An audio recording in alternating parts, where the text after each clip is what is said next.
Hey, and welcome. So today we're going to get a little bit into our investment.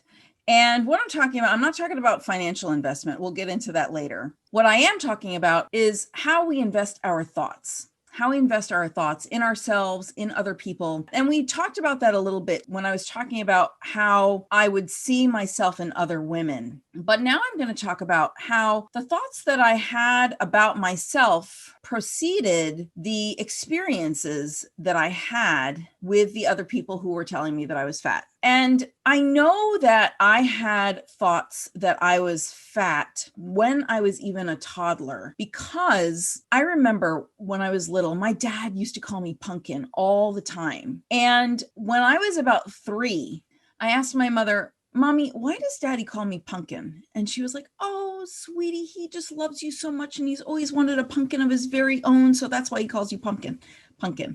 And I was like, oh, well, I thought that it was because I'm fat like a pumpkin. And I remember my mother crying. And after that, my father never called me pumpkin again, which is kind of sad, really. But it was because of the ideas that I had about myself, of the thoughts that I had about myself, that I was fat and, was round like a pumpkin. So I know that my thoughts about my body were formed. I don't know if I came in with those thoughts or if they were formulated when I was too young to remember, but I do know that I had ideas that I was fat long before I had all of these other experiences. What happens with these experiences, we have an investment in how we are perceived or how we perceive ourselves. And that investment is where we put our currency, which is our thoughts. So when an experience came up where somebody validated that for me, it caused a trigger event for me. And if somebody had said to me, "You're stupid," or something like that, I probably wouldn't have believed them, because I have never believed that I'm stupid, even though, like, when I was a kid, I was a towhead. I was like super, super blonde. And, the jokes about blondes, but I never ever thought that I was stupid. Even though school was not challenging to me in any way, I was just bored in school. So I didn't really get good grades because I went to public school and I was not really challenged. But even though I didn't get good grades, I never ever believed that I was stupid.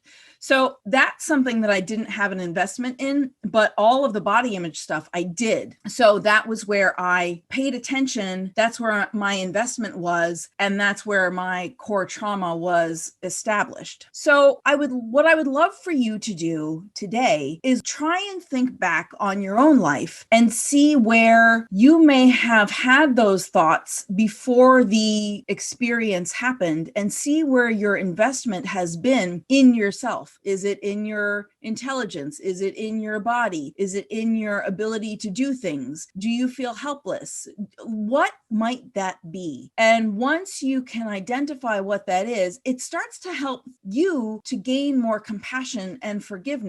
And we'll get into all of that stuff later. So thank you so very much for joining me. Don't forget to write your thoughts in your transformational notebook, and please share this, subscribe. Oh, and let me know if you listened to that nighttime video a couple of videos ago, if you had any experiences with that, because that was my first time doing that and I'd really love to know. So anyway, thank you so very much. I will see you tomorrow.